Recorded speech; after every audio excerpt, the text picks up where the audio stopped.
pretty high tech. Yeah. So you had a specific question you wanted me to address? Yeah, I wanted to ask you about how much success you've had with MS, and have you seen a lot of people with MS? Um, I haven't worked with a lot of people with MS. I've worked with 8 or 9 now, I think.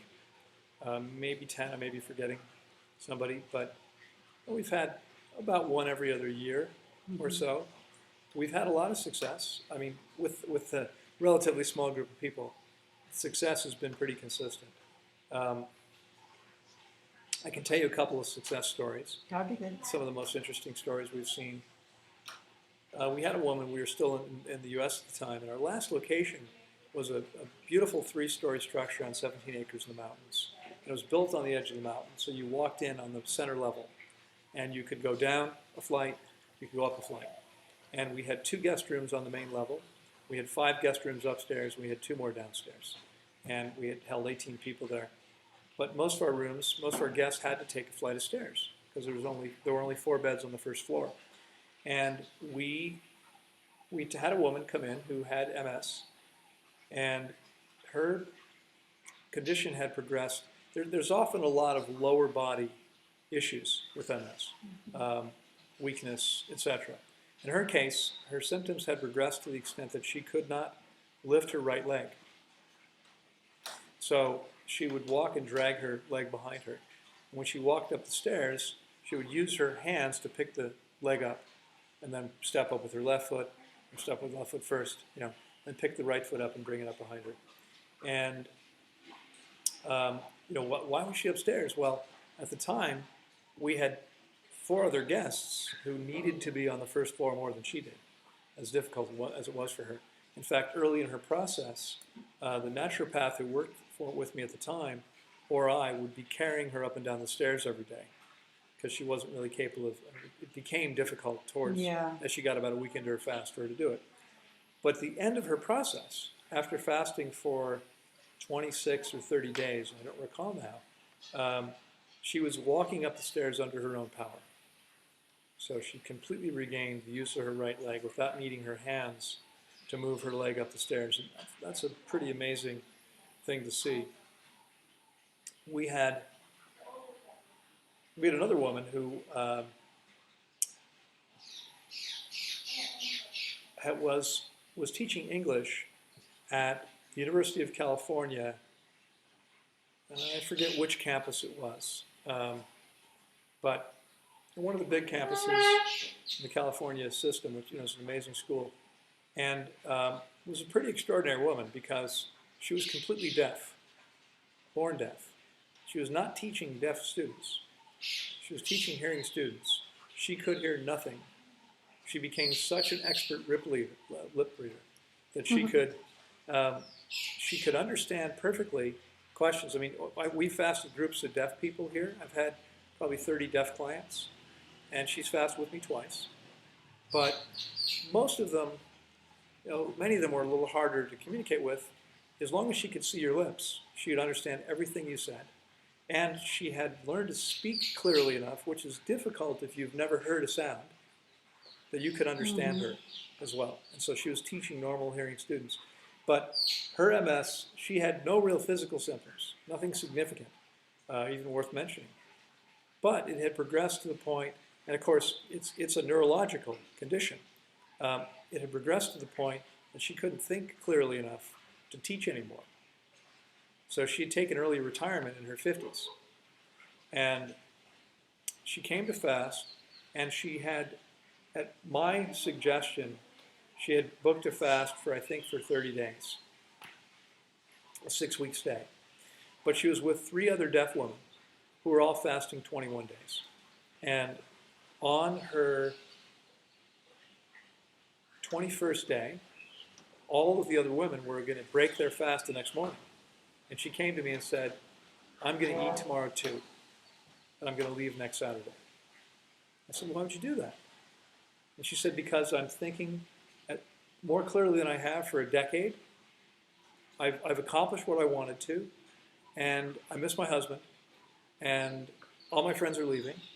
And, I mean, again, with her it was easier than with most people, but it was still more challenging. A lot of hearing people wouldn't bother to try to communicate with her because it required an extra level of consciousness. And so, she kind of wanted to be with her community. So I tried to talk her out of leaving. Now, why would I do that? If she'd accomplished what she wanted, why would I try to convince her to keep going? Because the deep cleansing happens later on in the fast. That's right, because even if she's gotten that one symptom handled, there's still a lot more benefit possible. I explained to her, I reminded her, first of all, you've already cleared your schedule. You've already made the investment. You know it's not refundable. We help keep our prices low by not making it refundable. So I said, why? She's like, no, I'm going to go. Well, there was one more thing I tried to explain to her. And I've talked about this before in a video, actually. We all know about the straw that breaks the camel's back, right? The idea is that you put what's a piece of straw weigh? Almost nothing. But you keep adding pieces of straw, and eventually there's enough of a load that the camel can't take it anymore. Now imagine for a second that you could take pieces of straw off the camel's back, and that the camel's back could magically bounce back up, okay? Could magically come back as soon as you took the straw off, right? So let's say you kept putting it on, and it had already collapsed, you kept putting it on. So you start taking pieces off, and eventually you take off a few pieces, and what happens? Camel's back is going to pop back up. But let me ask you a question. How far away from collapsing is the camel's back? Again, 1 or 2 pieces of straw. When you think about changing, again, if we focus on symptoms, we might eliminate the symptom when we've eliminated that piece of straw without being really healthy yet. We might not have achieved a real high level of health yet. We've just done enough that symptom disappears. And so I tried to explain to her that she was only, she might only be 1 or 2 pieces of straw away from recreating the same symptoms. I couldn't move her at the time. Yeah. And she broke her fast the next day, and she left with her friends. And about 3 months, 4 months later, she sent me an email. And she said, now I understand what you were trying to tell me. She said, I started making less than optimal choices again, and all my symptoms are back. I'm just as foggy and cloudy thinking as I was before, and I'm wishing I had listened to you and continued fasting. So, we talked, and I coached her a little bit, and she wound up coming back about a year after her first fast, and she fasted again. And the next I heard from her, she was doing fantastically well. She'd stuck with the program 100%. She made no exceptions. She was all raw, was eating high water content fruits and simple salads, and she was feeling and functioning better than ever at nearly 60. Where in her 50s, really, she wasn't doing so well. So those are 2 of the more dramatic cases. We have seen other successes as well. And the most difficult one I've seen so far, in fact, the only one where we haven't seen almost a complete elimination of symptoms, was a young man whose MS had progressed to the point. He had a lot of weakness in his legs and lower body, but the biggest issue was with his colon and urinary tract function. And so Oh yeah, you did tell us. I told you about him. I fasted him via Skype because he wasn't willing to travel, because he only had a few moments to get to the bathroom because he wasn't able to stop himself. His condition has improved dramatically. It improved dramatically as a result of the fast, and it continued to improve as a result of making excellent choices. However, as I've said to most of these people, and I probably said to most of you at some point, you're not likely to correct every issue if you've been around for 25 or 35 or 45 or 55 years. We have the whole spectrum here, more or less. You're not likely to reverse everything. And in his case, it really wasn't enough to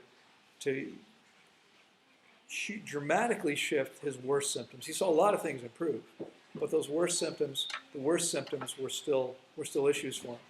And so he, unfortunately, decided for whatever reason to try another route and started using herbs and other substances. And so far has said he's not going to fast again. Although I could almost guarantee him that if he did, if he fasted long enough and did it the second time, he would probably see another vast improvement over what he's already achieved. Now, he's dramatically healthier than he was before I met him a year and a half ago. Yeah. But it wasn't enough to completely reverse it all. Especially his intestinal tract. I mean, another fast would just be so wonderful for him. Absolutely, yeah.